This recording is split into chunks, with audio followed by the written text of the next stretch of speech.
The next speaker is Thomas Seyfried. He's a professor of biology at Boston College and received his PhD in genetics and biochemistry from the University of Illinois, Urbana in 1976. He did his undergraduate work at the University of New England, where he recently received Distinguished Alumni Achievement Award. He also holds a master's degree in genetics from the Illinois State University at Normal, Illinois. He served with distinction in the United States Army 1st Cavalry Division during Vietnam and received numerous medals and commendations. He was postdoctoral fellow in the Department of Neurology at Yale University School of Medicine, and then served on the faculty as an assistant professor in neurology. Other awards and honors have come from such diverse organizations as the American Oil Chemists Society, the National Institute of Health, the American Society for Neurochemistry, and the Ketogenic Diet Special Interest Group of the American Epilepsy Society. He previously served as chair as a scientific advisory committee for the National Tay-Sachs and Allied Disease Association. He's received Lifetime Achievement Awards from the Academy of Complementary Integrative Medicine, the International Dose Response Society, and the Uncompromising Science Award from the American College of Nutrition for his work on cancer. He presently serves on several editorial boards, including those for Nutrition and Metabolism, Neurochemical Research, and the Journal of Lipid Research, and ASN Neuro, where he is senior editor. He has over 200 peer-reviewed publications and is author of the book Cancer as a Metabolic Disease on the Origin, Management, and Prevention of Cancer. His book was recently translated into Chinese and is now under contract to be translated into Turkish. His full list of peer-reviewed publications can be found on PubMed, and please give a warm Academy welcome to Thomas Seyfried. Okay.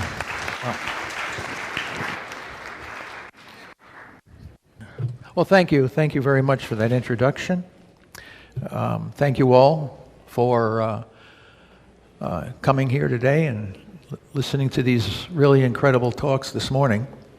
I'll be dealing today with the role of cancer and how we view this. We're changing our view as to what the nature of this disease is. And I'm happy to present live instead of these Zoom meetings that we've been, I guess that's another COVID thing, right? I'm tired of talking to people on Zoom. But in any event, this is nice to be here today. I'm going to talk a little bit about cancer as a metabolic disease.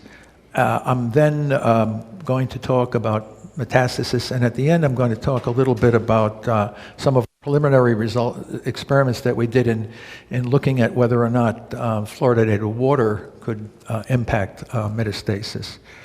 I don't have any financial relationships or discuss off-label stuff. So just to give you the outline of what I'll be doing today is basically showing you, as best I can with the evidence, that cancer is really a mitochondrial metabolic disease. It's not a genetic disease.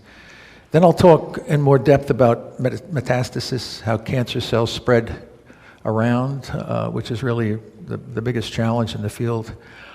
Then I'll introduce the mouse model that we use to study cancer, this VMM3 model. It has all of the characteristics that we see in human metastatic cancer. And then I'll talk about our preliminary experiments to address whether or not fluoridated water increases the metastatic spread. IAOMT supported this work on the fluoridated water. And I'd like to acknowledge my associates in the fluoridated water study. Dr. Purnam Mukherjee's worked with me for 20 years on the cancer problem. And undergraduate Gerald Mastroloni, who has been very helpful for doing these studies. Always give you the report card. I like to do this every year. Every year we get the report card. How we doing? How we doing in the cancer world? And we call it a current cancer crisis. You can see from 2013 to 2021 at least, a constant increase in cancer. We take the cancer deaths, it's all from the American Cancer Society, and we're taking the deaths per year, dividing it by 365, getting an estimate of deaths per day. About 1,600, over 1,600 people a day are dying from cancer, and the rate is pretty steady. You know, it's been just, it never goes down. It just seems, it goes down a little bit, then bleeps back up again the next year. You know, when we talk about COVID, which is kind of put everybody's mind into that, we have, sometimes you have deaths, they say, over 2,000 a day, but then it goes down. And now, thank God, it's waning. But cancer is there. Cancer doesn't respond to this. At least we don't have the statistics to see what's happening. So the question is why we are not making any major headway in managing cancer. And this is an interesting paper that was published a few years ago. All of these drugs that the Food and Drug Administration is approving aren't working. And they're based, all of these drugs that are being produced, this was a study of 92 drugs approved by the Food and Drug Administration from 2000 to 2016. And they're all based on the somatic mutation theory. And you know, it's interesting, some of these drugs, it looks like they're working. The tumors in the tissues seem to have an effect, but then you look at the overall survival of the patients, and it's only been about a 2.4 month increase in overall survival. Which is a kind of a letdown. And in President Biden's speech, State of the Union speech, earlier this week, he made a very clear point that he would like to reduce cancer deaths in 25 years by 50%. I think we heard him say that, those of us who listened to the speech. He said he was going to. Well, I can tell you, we can do that much faster if the field comes to recognize that cancer is a mitochondrial metabolic disease and not a genetic disease. And if that's not recognized, I don't see how we're going to achieve the goals that he set out. So I'm going to present evidence for this. So this is the title of a paper we just published. It's our most recent major paper. Can the mitochondrial metabolic theory explain better the origin and management of cancer than can the somatic mutation theory? You say to yourself, you know, what causes a growth-regulated normal cell to become a growth-dysregulated cancer cell? Dysregulated cell growth is the signature phenotype of cancer. People say, what is cancer? It's cell growth out of control. Okay? It's just that simple. Now, what causes that? What causes the growth out of control is chronic, protracted damage to oxidative phosphorylation in the mitochondria. So, I think we can see our cursor here. Okay, so mitochondrial damage is the origin of cancer. That doesn't happen overnight. It takes time. What happens is the mitochondria lose their ability to produce energy through oxidative phosphorylation. They start throwing out reactive oxygen species, which I'll talk about later. They're carcinogenic and mutagenic. The cell shifts over to a fermentation metabolism and becomes growth dysregulated. The mitochondria maintain the differentiated state.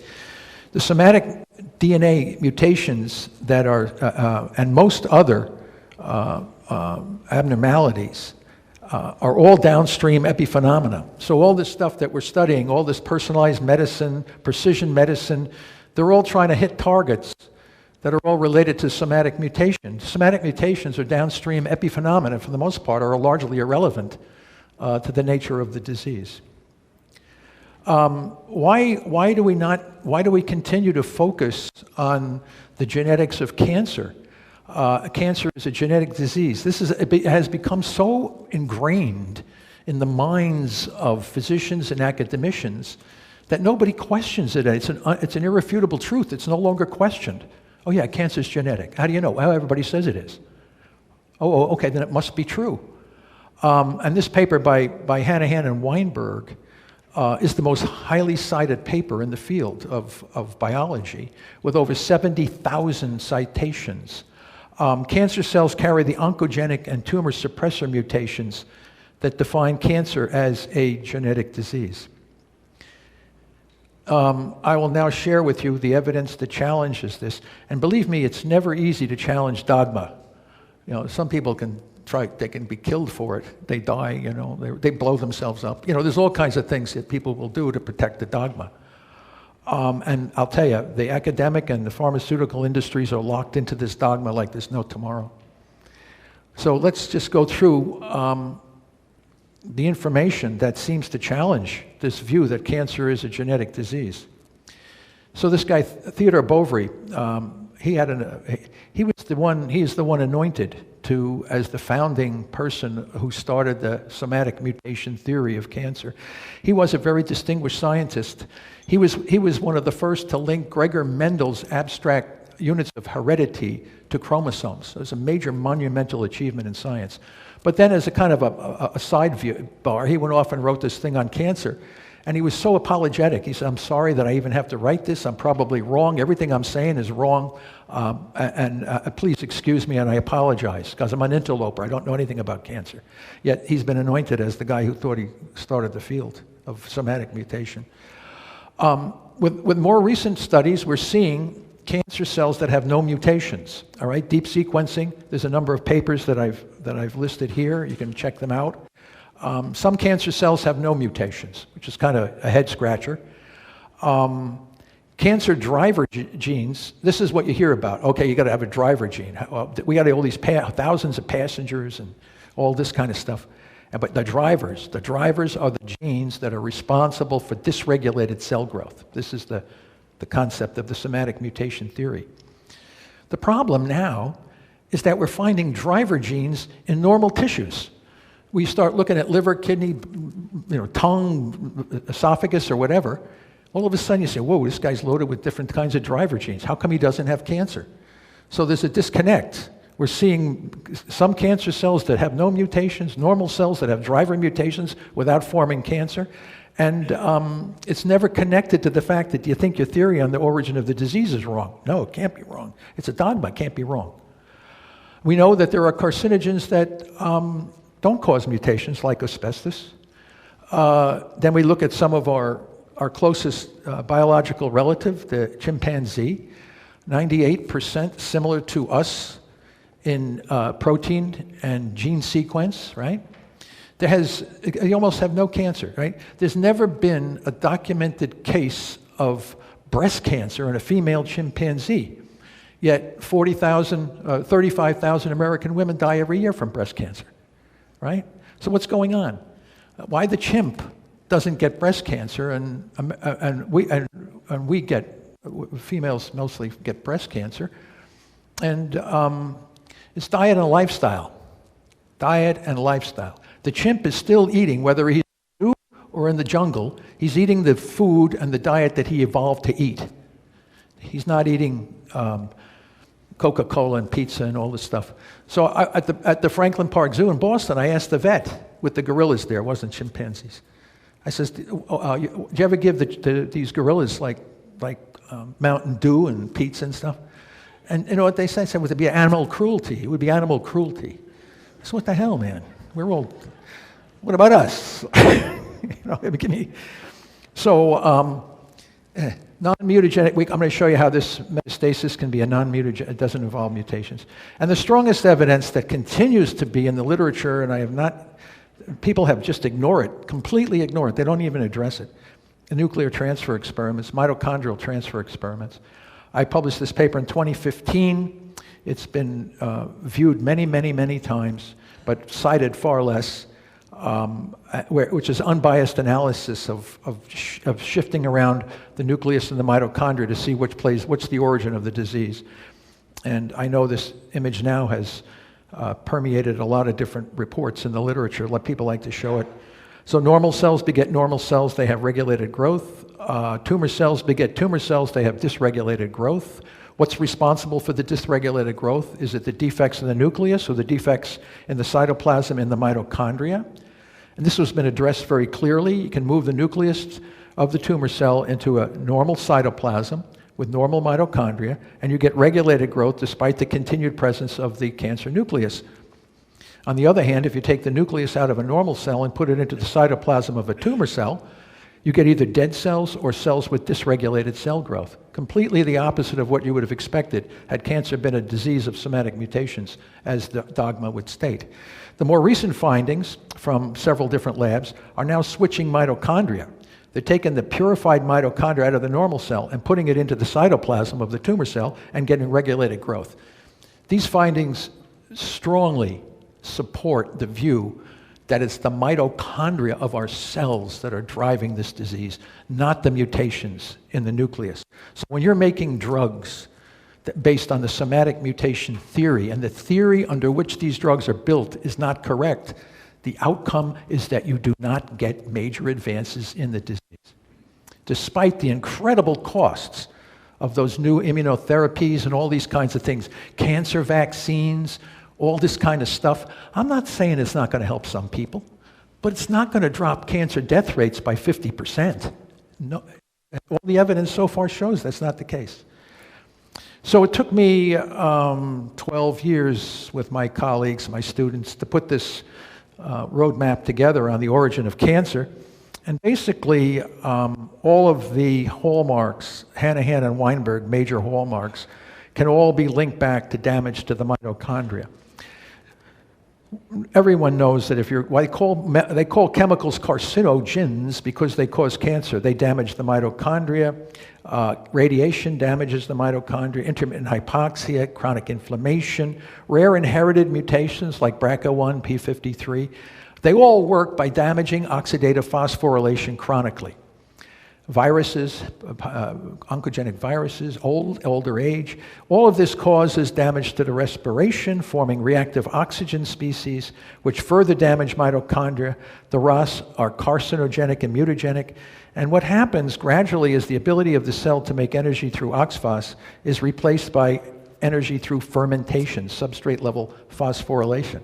So what happens then, the mitochondria send signals to the nucleus, which upregulates fermentation metabolism, the Warburg effect and the glutamine effect. The glutamine effect is what our lab has identified as the missing link in Otto Warburg's central theory. So what happens is you get all these somatic mutations from the ROS. So, and the oncogenes are facilitators of fermentation metabolism. So all these characteristics that you see of cancer are all downstream effects of this shift from respiration to fermentation. And this is another major paper we just recently published, and this is the graphic abstract for that paper. Without energy, nothing can live. That's the central issue. The central issue is how these cells get energy to grow and divide, right? You got to have energy. That's the primary thing. Don't worry about gene expression. Listen, nothing can happen without energy. So where do the cancer cells get their energy from? They're getting it from fermentation. So you can see the normal cancer, the normal mitochondria here with the nice stripes, those are called cristae. They have the proteins and the lipids of the electron transport chain to produce energy through oxidative phosphorylation. And you can see in cancer cells, OXPHOS goes down, and these ancient fermentation pathways, substrate-level phosphorylations, existed to make energy on cells before oxygen came into the atmosphere 2.5 billion years ago. These cancer cells are doing nothing more than falling back on these ancient pathways, and those ancient pathways can provide biomass for growth and energy. And what I did over a number of years, I went through the literature, and I looked at all the major cancers that we know of, right? All of them are listed here, all of the major cancers that responsible for over 90% of all human cancers are in this list. And all of them have some level of defect in structure and function of the mitochondria. And in biology, a very simple tenet in evolutionary biology that most of you probably remember, structure determines function. If the structure of the organelle is defective or broken, the function of that why is that so hard for anyone to understand? When they say, oh, mitochondria in cancer, oh, they're normal. No, they're not normal. You have to ignore all of this information, which is generally what is done. So let's just briefly go through the energy of the mitochondria. Okay, energy in the cell, I should say. Normal cells, they produce pyruvate through the Embden-Meyerhof pathway, fully oxidized in the Krebs cycle, reducing equivalents to generate electrons to the electron transport chain, and we get most of our energy by breathing air. And our waste products predominantly are CO2 and water. Very little energy comes from these substrate level phosphorylations, either in the cytoplasm or in the Krebs cycle. But the cancer cell is very, very different. Okay, the mitochondria are defective, so the pyruvate is not fully oxidized, but reduced to lactic acid. You can see it here. Everybody knows the cancer cells are blowing out lactic acid. It's the Warburg effect. But now they also suck in glutamine, and glutamine will be fermented to succinic acid. And ATP, the majority of the ATP, so people see the cancer cell is blowing out ATP from inside the mitochondria. See, they must be normal. They're not. It's not normal. It's coming from a different ancient pathway in the mitochondria. It's called the succinyl ligase step. Anyway, succinic acid, lactic acid, acidify the microenvironment, making all kinds of therapies very difficult because you get this acidification. Where's the acidification coming from? It's coming from the waste products of fermentation. And this is one of our big, we don't forget, these are all very simplistic diagrams of what's actually going on. But it gives you an opportunity to see what's happening. The cancer cell in all of the major cancers is driven by fermentation, and the fermentation is coming from glycolysis, it's a glucose fermentation, and coming from the amino acid glutamine. Glutamine, amino acid fermentation, this is the new thing. This is the new thing. So people are always confused, they were always confused about where the hell the energy is coming from. Myself and Christos Xenopoulos, we're a leader on this process. So glutamine through glutaminolysis is coming down here and blowing out the energy right here at this internal step. Reactive oxygen species is here. What's left of the oxphos, or the electron transport system, is blowing out reactive oxygen species, ROS, which are then causing the defect in the mitochondria and the damage to the nucleus. So what you have then is you have this alternative ancient pathway producing energy in the mitochondria. And the biomass, where do we get all the energy? Where do we get the stuff to grow cancer? Oh, cancer's growing like crazy. Where are we getting it? Glucose carbons are doing this. The glucose, sucking in the glucose, building new lipids and proteins and nucleic acids. And the glutamine has given us the nitrogen and the carbons to make energy through substrate level phosphorylation. So the simultaneous restriction of glucose and glutamine while under nutritional ketosis is the simple, non-toxic therapeutic strategy for managing most of the cancers. The cancer cells can't burn ketones. You need a good mitochondria of that. So if you raise ketones, lower glucose, you put massive stress on the tumor cells, and then you come in with a cocktail of drugs that specifically target the glutaminolysis pathway. This is not that complicated, people. It's not, and people say, oh, you've got to be. It's not that complicated once you understand what's going on at the biological and biochemistry of the situation. Now, I just want to briefly introduce this guy. I've spoken to him about him for years. I didn't know how long he was going to live. He's all over the web now. He emailed me this week. I'll tell you about what in just a minute. But in 2014, he was diagnosed with an inoperable glioblastoma, the worst of the worst kind of brain cancers. These are the cancers that killed John McCain, Ted Kennedy, and President Biden's son. They said, we're going to give you surgery, radiation, and chemicals and all this stuff. He said, no, he didn't want that. He said, well, they said, you're going to be dead in 6 months. You're going to be dead in 6 months if you don't do what we tell you to do. So he said, I'm not doing what you're telling me to do. And he emailed me, and I said, well, you might want to, listen, at that time, 2014, we didn't know a lot about some of this stuff. I said, you might want to try a metabolic therapy. Why don't you just lower your blood sugar and elevate your ketones? He did that. In the paper that we published, this case report, which just came out, he had 5 years of documented blood glucose ketone levels. Imagine that. Put that in the supplementary. I got table after table after table. This guy was so rigid on how he kept his diet. And it was carnivore diet. People say, oh, you can't do ketogenic diets. It's horrible. What, steak with garlic butter on top of it and things like that? It's unbelievable. You should look at his records. So anyway, he says, no, I'm not going to do any of that. And now he's surviving almost 8 years, 91 months. 91 month survivor. So he emails me this week, right? He says, I think you're going to that IAOMT meeting. I said, yeah, I'm going down there. He says, I have a lot of problems with my fillings. I think the mercury in my fillings is giving me all kinds of grief. Every time I get a CAT scan, I get like metal at taste, and I'm getting headaches and all kinds of crap. He says, can you tell somebody, I don't have any money, he says. He says it's going to cost, he's from Devon, England. He says, it's going to cost £8,000 to have the mercury removed from my fillings. Can anyone help me? I says, well, listen, I helped you with the damn tumor. I don't know what I can do for the fillings in your teeth. And besides, how many GBM people will live long enough to even worry about mercury in their teeth, right? So anyway, he's looking for somebody to help him. You think the British government would help him. Think how much money they saved on the radiation and chemo on this guy. Oh, then they say, oh, he's a fluke. Can't be. He must have been misdiagnosed. Bullshit. I had 3 different surgical departments confirm that this guy has glioblastoma, right? He's not misdiagnosed. And then they say, well, he's N of 1. N of 1? N of 1? Are you kidding me? If I threw 100 people out of the airplane without and one guy with a parachute, N of 1. And here, so he rejected standard of care. And they also said, all the newspapers are saying, yeah, he did really well, but we don't support that kind of what he did. Okay, what do you support? The standard of care? Look at the survival. These are 5 surgical institutions on survival from standard of care for glioblastoma. Where's Pablo on this chart? He's way, way, way, way out here. Okay? And believe me, there is a hard scientific rationale for why Pablo is alive. Not only did he not do the radiation, which I'll show you, which contributes to glucose glutamine in the microenvironment, he also had God's gift of an IDH1 mutation. It just happens sporadically. This is a mutation that targets glucose and glutamine simultaneously, a mutation, which has now been recognized you get to live a little bit longer with a GBM with a mutation, but usually around 35 months, not 91 months.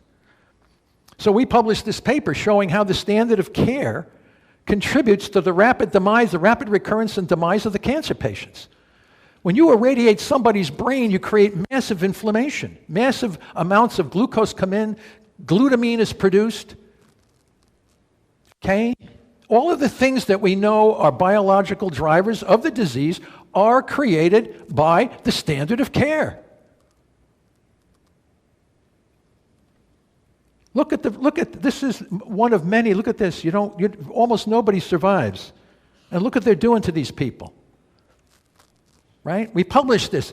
And these papers are viewed by large numbers of people, but cited by very few. So somebody's reading, they know. Now in the mouse models, so I said, let's try it. Let's do metabolic, we call ketogenic metabolic therapy. We use ketogenic diets, water-only fasting, this kind of thing, together with drugs that target glutamine. So we tried it in our model of glioblastoma. So we built a drug diet therapy, and I'm not going to go through all the details. A beautiful paper in Communications Biology. You guys can all look at the very details. But here, what the bottom line is, how long can you live? Isn't that the end thing? If you use Avastin in the brain, it says, it looks like the tumor is managed. The patient doesn't live any longer. The bottom line is overall survival. How long do you live with the so-called terminal cancer? And besides, they told Pablo he had a terminal cancer. How long do you live with a terminal disease? He's 8 years out now. Is it still terminal? I don't know. Anyway, in our mouse model, look at this. They're all dead. The guys eating the high carbohydrates are dead fast. The guys eating the ketogenic diets, they live a little longer. It's not spectacular. The guys getting the drug alone, they live a little longer, not spectacular. You put the drug and the diet together, and I'm telling you get some real powerful therapeutic synergy. Because now you're targeting the two fuels that are driving the beast. And humans do a hell of a lot better on this than the mice do. But even in the mice, we're pushing these survival limits out beyond anything I've ever seen. Drug-diet combinations targeting glucose and glutamine while the body is transitioned to ketones will allow many, and I've seen it in breast cancer, colon cancer, pancreatic cancer, prostate cancer. All these cancers are the same disease. They're all fermenters. They can't live without glucose and glutamine. I published another paper, provocative question. The NIH has this whole thing, provocative questions, but nobody's a provocative question telling you that the standard that you're using to treat the patients is killing most of the patients. Ooh, that's like, it's really provocative. Anyway, you can read it. It's my opinion that replacement of standard of care with ketogenic metabolic therapy will improve progression-free survival and overall survival for most glioblastoma patients. And not only glioblastoma, I can tell you we're seeing it for all the different cancers. And this is the graphic abstract for this paper that we wrote. And I've attributed the somatic mutation theory like the geocentric theory. Do you remember how hard it was centuries? They burned Bruno at the stake. Giordano Bruno, the Italians, the Catholic Church burned him at the stake for saying that that maybe the sun is the center of the solar system. So you had Copernicus, you had Galileo and Kepler. When they removed the Earth from the center of the solar system and put the sun in the center, everything made sense. And I'm telling you, in the cancer field, everything will make sense when you put the mitochondria in the center rather than the nucleus. You're going to get the same kind of an effect. Just a matter of time. I don't know how long it's going to take because that dogma is so powerful. Now let me talk about metastasis. This involves the spread of the cells from the primary neoplasm to the organs. It's the most feared aspect of cancer. This is Paget's seed soil hypothesis is just as relevant today as it was. The seeds now we have recognized are macrophages. Can you believe this? I'll show you the biology.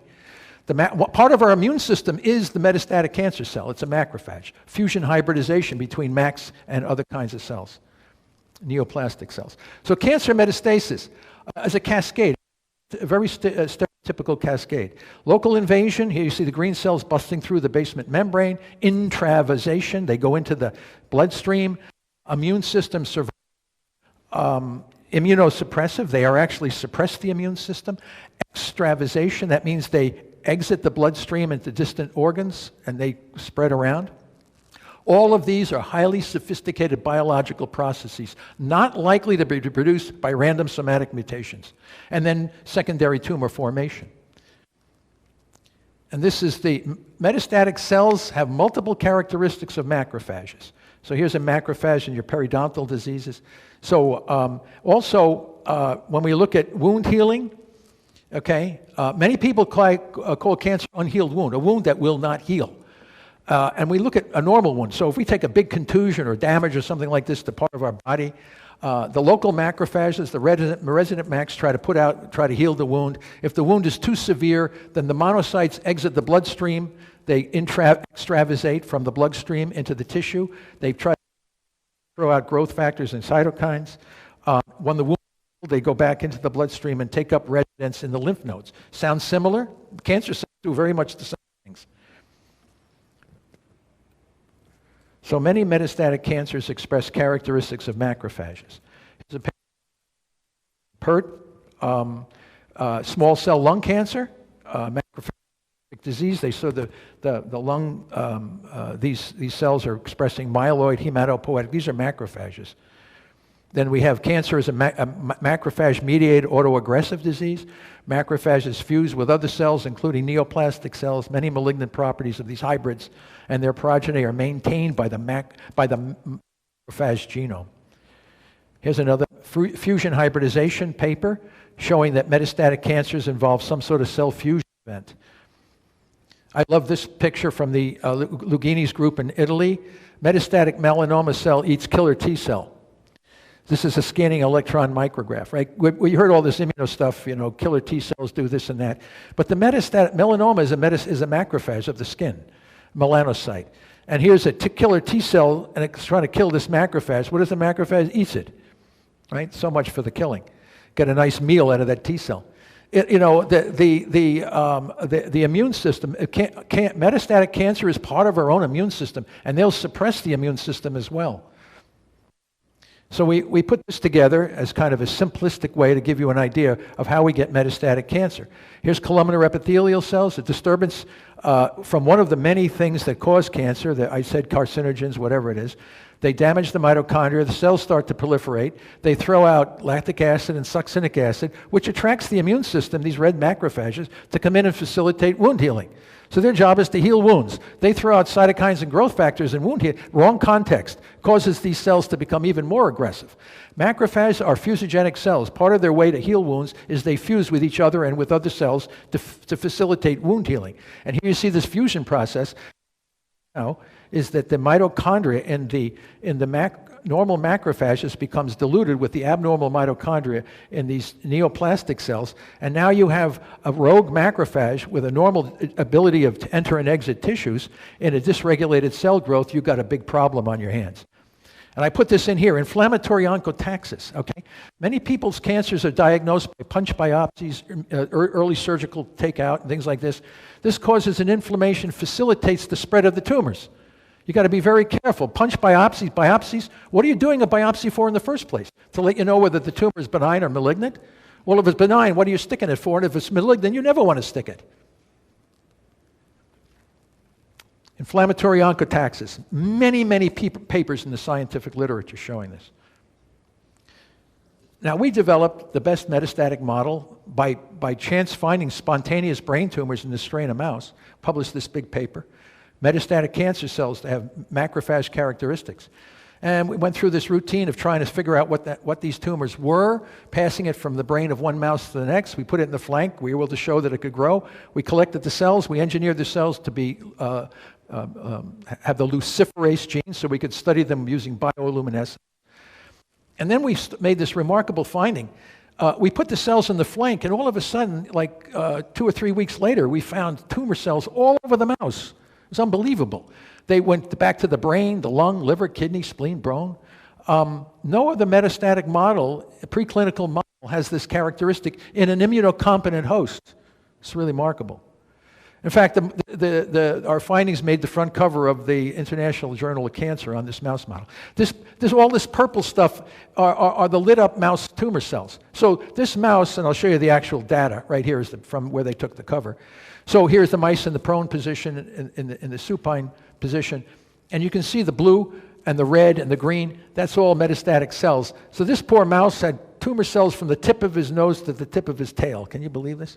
And then we showed you the bioluminescence. So you go up the bioluminescence, you count it by photons, which is indicative of ATP synthesis and cell viability. Then we open the mouse up and we take the organs out, and we do bioluminescence imaging of the mouse's organs. And you can see all the bioluminescence in the lung, the liver, the kidney, the spleen, and the brain. So we're able to then quantify metastasis really nice with this mouse model. And look at the liver. Here's an appearance of the gross metastatic lesions. So this is a mouse with a tumor that doesn't metastasize. And the appearance of his liver and spleen looks just like normal. There's no difference. But this is the guy with the metastatic in the flank. And look at his liver is just pockmarked with all these big cancer cells, big colonies of cancers. And the spleen is all swollen. And this is what you see. Now, this is the mouse liver from metastasis. This is the human liver. Okay, this is the liver from a woman who passed away from metastatic breast cancer. The breast cancer cells went to her liver, and you can see all the pock marks. This is the way it spreads. Okay, we have the mouse model as an exact very as close as any preclinical system can be to human metastatic cancer.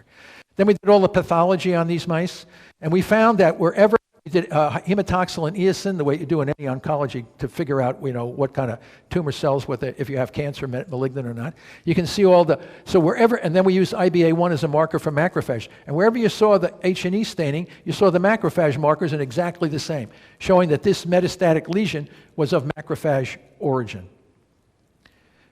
So now, I'm going to just briefly go over what we found for our study on fluorinated water, using our VM-M3 model.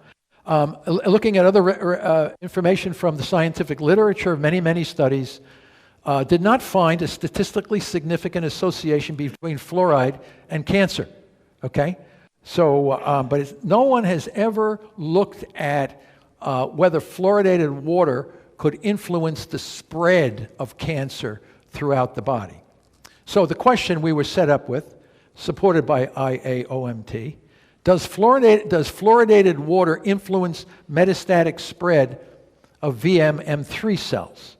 This was not designed to determine whether fluoridated water causes cancer, but if you have cancer, does drinking fluoridated water influence metastasis? That was the question. So here's our experimental design. The mice were placed in separate cages, males and females, separately. We gave them the water, fluoridated water, sodium fluoridated water, at 2 different concentrations. One is at 5 milligrams per deciliter, and one at 20. The 5 is what you get in municipal drinking water. okay? Because in municipal drinking water, it's about 0.7 milligrams per deciliter, per liter, and the mouse has a 7-fold difference in basal metabolic rate, so we use 5 milligrams. 20 only because it was a little higher, but... So anyway, we then implant the tumor into the flank of the mouse, just like the mouse model I just showed you, and then we did this for another 35 days. And then we terminated the study, removed the organs from the mouse, and did our bioluminescence study on the organs. So these are the results from our preliminary study. Influence of fluorinated water on lung metastasis using bioluminescence imaging. We had 3 concentrations, 0, 5, and 20 milligrams per liter. The N is the number of animals that were in each group. I should say we pooled together males and females, okay, because we didn't see any differences between males and females. So each one of these dots is a mouse under that particular dosage. And we did not see any statistically significant difference in metastasis between the 0 dosage and the 20 dosage, or between the 0 and the 5, or between the 5 and the 20. And these are the values that we use to determine whether, and you can see the overlap. There's substantial overlap between the groups. You only need statistics when you really want to see something you might not be able to see with your eye. Just look at the data, you can see that it's. And this is the liver metastasis. So again, you see a lot of variation. There was no significant difference between 0 and 20 and 0 and 5 or 5 and 20. These were the numbers that we got on this. And then we also evaluated kidney. Did fluoridated water influence metastasis in kidney? And again, you can see substantial overlap, no difference between 0 and 20, 0 and 5, or 5 and 20. We looked at spleen. We didn't see any differences in spleen. No statistically significant difference between the groups. You can see there's considerable overlap there. And then we looked at brain. And again, we didn't see any statistically significant differences for metastasis from the flank to the brain, either at 5 or 20 milligrams per liter. So in this preliminary study, sodium fluoride added to drinking water at 5 milligrams or 20 milligrams had no statistically significant effect on systemic metastatic spread of the VM-M3 flock cells to lung, liver, kidney, spleen, or brain. Future studies, we did not look at bone. I mean, there's always an outside chance you might find something in bone. There had been some weak reports about osteosarcoma, things like this. We didn't look at mouse survival. You'd have to determine that. We looked at one model, an excellent model of cancer metastasis. Maybe other models might show something different. But for the general conclusions that I can make from this presentation, cancer is a mitochondrial metabolic disease. It is not a genetic disease. In my opinion, we will not get any major advances in dropping the death rate of cancer until we recognize that it is a mitochondrial metabolic disease, because the types of solutions and approaches to managing the disease are mostly non-toxic, cost-effective therapies that will greatly improve overall survival and quality of life. All tumor cells require glucose and glutamine for growth and cannot metabolize ketone bodies for energy. We've done these studies over and over again. So this is the key. The key to managing cancer is pull the plug on the availability of glucose and glutamine while transitioning the body over to ketones, right? Who's doing this in any clinic? No one. Metastatic cancer cells arise from metabolic... I want to point out that Jethro Yu's group at Cedars-Sinai is using ketogenic diets for brain cancer following standard of care, okay? So you got to irradiate the brain and poison the patient and then give them the ketogenic diet. They will not allow anybody to do metabolic therapy alone without standard of care. But Jethro is telling me that he's seeing some really good results, but nothing like Pablo yet, so we don't know what's going to happen. So the VM-M3 clinical model expresses all of the characteristics of metastatic cascade. And in our study that we report here, we didn't really see any significant impact of fluoridated water on this model of metastasis. And I always like to thank those of us who support the work, IAOMT, yes. Travis Christofferson's Foundation for Metabolic Cancer Therapy. He's a very big supporter of our work. Mr. Edward Miller. There are a number of people, individuals, who think what we're doing might be important, and they give us money. CrossFit, Joe Maroon, the Corcoran Charitable Foundation, the Rainin Foundation, our own university, College, they bought us the nice imaging machines, and in the past, the NIH, and thank you for your attention.